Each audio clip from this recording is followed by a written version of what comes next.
мною принято решение о проведении специальной военной операции. Putin ने फरवरी में announce किया कि वो यूक्रेन को इन्वेड करने जा रहे हैं, जिसकी वजह से यूरोप में वर्ल्ड वॉर 2 के बाद सबसे बड़ा रेफ्यूजी क्राइसिस आया है। पुतिन ने यह भी कहा कि अगर किसी कंट्री ने इस रशियन एक्शन में इंटरफेयर करने की कोशिश करी तो वो इसे डायरेक्ट थ्रेट टू रशिया मानेंगे और इसके कॉन्सिक्वेंसेस के जिम्मेदार वो कंट्रीज खुद होंगी। Еще никогда не сталкивались. ऐसा पहली बार नहीं हुआ है जब रशिया ने यूक्रेन पे हमला किया हो। 2014 में भी रशिया ने क्रीमिया को अनेक्स कर दिया था और ये कहा था कि हम एथनिक रशियंस को फार राइट एक्सट्रीमिस्ट से बचाना चाहते हैं। क्रीमिया जो कि 1783 तक एक इंडिपेंडेंट स्टेट हुआ करता था, उसे रशियन एम्पायर ने अनेक्स कर दिया था। और जब रशियन रेवोल्यूशन हुआ तो क्रीमिया को एक ऑटोनॉमस स्टेट का स्टेटस मिल गया और 1954 में यूएसएसआर ने क्रीमिया को फॉर्मली यूक्रेन को दे दिया। एक और सबसे बड़ा रीज़न जिसकी वजह से रशिया बार बार उन स्टेट्स को जो पहले सोवियत यूनियन का पार्ट हुआ करती थी या तो अनेक्स करता है या अपने इन्फ्लुएंस में लाना चाहता है, वो है नेटो।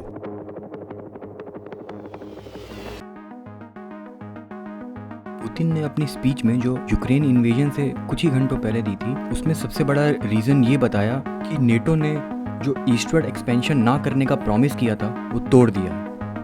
नेटो और रशिया जो कि पहले सोवियत यूनियन हुआ करता था, उनकी दुश्मनी वर्ल्ड वॉर 2 जितनी पुरानी है।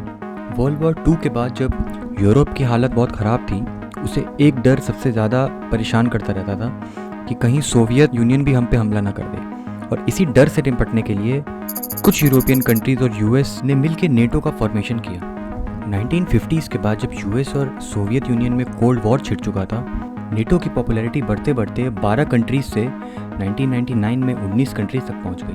और 1990 में जब सोवियत यूनियन कोलैप्स हुआ, उस टाइम भी नेटो जर्मनी को नेटो का पार्ट बनाना चाहता था और उसने सोवियत यूनियन को ये प्रॉमिस किया कि अगर जर्मनी नेटो का पार्ट बन गया तो इसके बाद वो एक भी इंच ईस्ट की तरफ एक्सपैंड नहीं करेगा। बट ऑब्वियसली यूएस ने वो प्रॉमिस नहीं रखा और आज नेटो के 30 मेंबर्स हैं। इंडिया ऑब्वियसली रशियन इन्वेजन के अगेंस्ट है, पर इंडिया यूएस और यूरोप की तरह सैंक्शंस को सपोर्ट नहीं करता, क्योंकि सैंक्शंस से सिर्फ रशिया ही नहीं पूरे वर्ल्ड की ग्लोबल इकोनॉमी पे असर पड़ता है।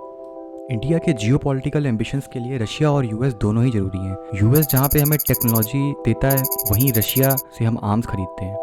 और अगर हमें अपने कंपेटिटर चाइना से मुकाबला करना है तो हम इस वॉर में साइड्स नहीं चुन सकते।